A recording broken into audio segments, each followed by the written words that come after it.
Welcome to this edition of Bravehearts, where we hope to increase your awareness and understanding of what homelessness looks like and some of the many organizations working on solutions to improve the homeless crisis. We are your hosts, William Wallace and Betty Louise, and these are the Bravehearts.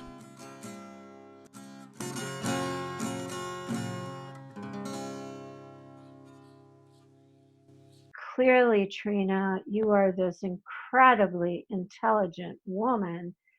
How on earth did you end up living in your car? For years. For years. Yeah. So I was adopted, and I did not know that I had inherited a brain disease called Huntington. So this is a disease that impacts, it's a brain disease. It attacks the entire brain, and it starts like in childhood. So now I knew the cognitive testing at Social Security came up with I have a very poor working memory, but it's something I've always been dealing with. When I was a young child in school, I did horribly.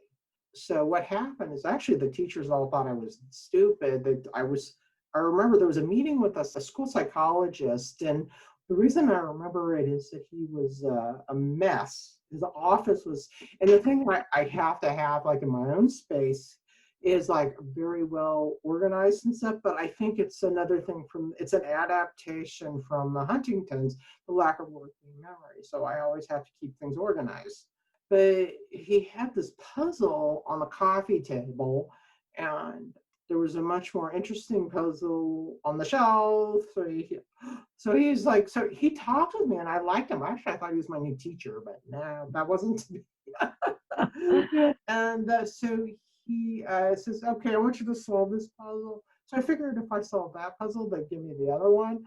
And I did easily. And but then I said, can I have the other one? And he goes, no. Can't ever get a break. Yeah. But I really didn't start doing well in school until I could write things down. Okay, that helped. But I think it took me till probably intermediate school, junior high, before I started cranking out the grades. But you did end up cranking out the grades because you ended up going to Harvard.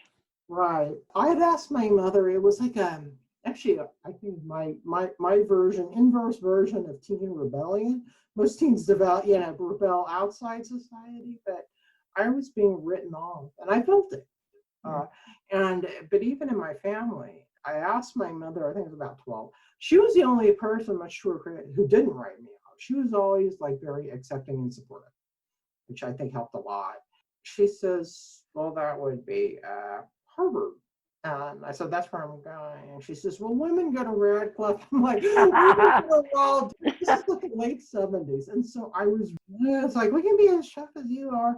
And that's kind of the same, I'm feeling the same way, or, I had that resilience and that confidence. And I think in junior high when I started there, the bully would pick on me, and that's what I usually did. I retaliated.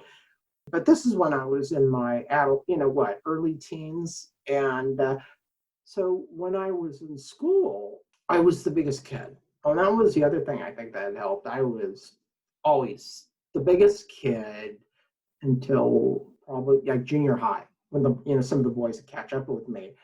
And so, somebody bullied me or bothered me, I just cleaned their clock. And those days, this was like the early 70s. Bullying, it was like, don't be a tattletale. There wasn't, social thing about not doing anything about the bullies. Thank you for joining us today. Our hope is this segment has opened your heart and mind. Be well and be kind. This project was made possible with support from California Humanities, a nonprofit partner of the National Endowment for the Humanities. Please visit calhum.org.